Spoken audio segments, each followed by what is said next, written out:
Donc pour que vous sachiez, à l'origine, GameLearn est né d'un centre de formation présentiel. En fait, on était dédié à la formation en présentiel et on utilisait déjà des techniques ludiques d'apprentissage. Et donc de notre côté, on s'est demandé de quelle manière on pouvait ouvrir le champ à un nombre plus grand d'apprenants et aussi de nos partenaires du moment qui nous disaient qu'ils avaient parfois un besoin de formation dans différents sites. Et on s'est confronté à un problème réel. C'était déjà, dans le présentiel, on peut avoir un problème de manque de temps, c'est-à-dire que vous devez boucler du temps de vos employés, donc c'est du temps pour vous, pour l'entreprise. Ça peut aussi se refléter par des coûts. Donc les coûts souvent trop élevés, les coûts d'organisation, temps passé. Et donc tous ces éléments-là, en fait, nous ont fait réfléchir sur la manière dont on pouvait trouver quelle solution on pouvait trouver à ça. L'e-learning, en fait, était une bonne solution. Donc on s'est lancé là-dedans. Donc le manque de temps, bien entendu, on a fait en sorte que l'apprenant soit autonome vis-à-vis de son contenu. Donc l'e-learning permettait de résoudre beaucoup de ce problème-là. Tout ce qui est coût trop élevé, les coûts d'organisation, parce que ce n'était pas seulement le formateur en lui-même, c'est toute l'organisation qui allait autour.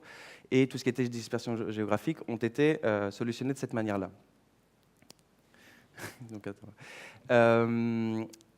Mais ce qui s'est passé, c'est qu'en fait, on a fait l'erreur, et une erreur qui est assez classique dans l'e-learning, c'est que venant du présentiel, on avait tout simplement mis en ligne les contenus qu'on présentait, des PowerPoint, des PDF, ce qui fait que le contenu pouvait être d'une grande qualité et très travaillé, mais seulement le format ne convenait pas.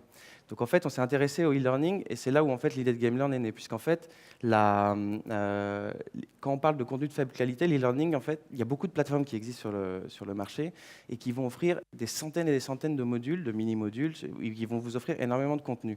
Mais malheureusement, ce n'est pas que le contenu en lui-même n'est pas de bonne qualité, c'est que quand on parle de formation complète et développement réel de compétences, c'est en ça que la qualité ne nous paraît pas aboutie.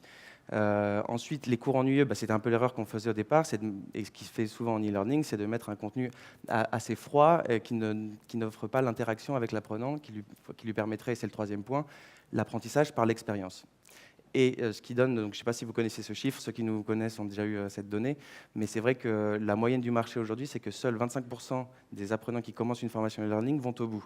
Ce qui fait que c'est beaucoup de temps de votre part de créer du contenu, de penser à la formation, un investissement financier aussi qui est souvent mal rentabilisé, et ce qui peut créer aussi petit à petit vis-à-vis de l'apprenant une certaine défiance vis-à-vis du contenu qu'on lui propose. Donc en fait, nous, la réponse qu'on a eue à ça, et je vous l'expliquerai un peu avec la plateforme, mais le contenu de faible qualité, nous avons mis en fait l'équivalent de ce qu'on mettait sur des séminaires présentiels de 2 à 3 jours dans une formation e-learning. C'est-à-dire qu'on ne parle pas de petits modules, on ne parle pas de modules courts, on parle de formation complète. Donc après, on pourra à l'occasion, à la suite de cette présentation, vous expliquer le temps de chaque jeu. Mais l'idée, c'est qu'une personne sorte de la formation avec une réelle expérience, une expérience et un développement réel de compétences. Le côté ennuyeux, on l'enlève avec tout ce qui est gamification, jeux vidéo. Vous verrez tout à l'heure en vous présentant le nouveau jeu, le travail qui est développé en termes de design, en termes d'histoire. Alors quand on parle d'histoire, c'est-à-dire un équilibre entre le contenu de qualité et tout le côté aventure. On parle quand même de formation très sérieuse. L'aventure, c'est une excuse pour motiver les apprenants. Pas d'apprentissage par l'expérience. Tous nos jeux qu'on a développés jusqu'alors intègrent un simulateur. Après, on s'adaptera en fonction du jeu et la nécessité que vous avez. Mais c'est-à-dire que l'apprenant pratique réellement au sein de la formation. C'est-à-dire qu'il fait partie de ce qu'on lui propose. Il n'est pas froid devant un contenu avec simplement ensuite une simple évaluation. Il va devoir, lui, développer des compétences réellement. Donc le simulateur permet d'avoir un feedback en continu de l'apprenant, puisque le jeu va analyser un peu ce qu'il fait.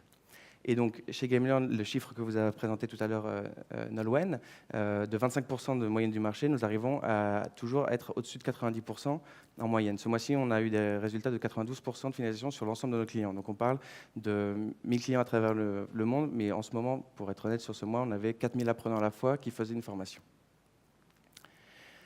Donc, les nouveautés de la plateforme, c'est vrai que ceux qui ont déjà participé à des plans de formation avec nous avaient des liens vers nos jeux. Le travail qui a été réalisé, c'est de vous permettre d'avoir beaucoup plus de mainmise sur les plans de formation. Donc, la façon dont ça fonctionne, c'est que vous faites l'acquisition de cours pour vos apprenants. Et aujourd'hui, vous pourrez vous-même gérer les cours, faire le suivi des apprenants en direct sur la même plateforme, donc savoir où se situe chacun, pour avoir un suivi, sachant que GameLearn le fera avec vous également. Mais ça vous permettra d'avoir une vue très claire sur l'ensemble des contenus et aussi de gérer, en fonction des cours que vous avez pris, les répartir comme vous l'entendez tout au long de l'année. Donc en fait, ces nouveautés-là sont là pour aussi vous laisser une plus grande autonomie sur la façon dont vous voulez utiliser les cours de GameLearn. Donc aujourd'hui, nous avons 4 modules, et bientôt 5 dans quelques secondes.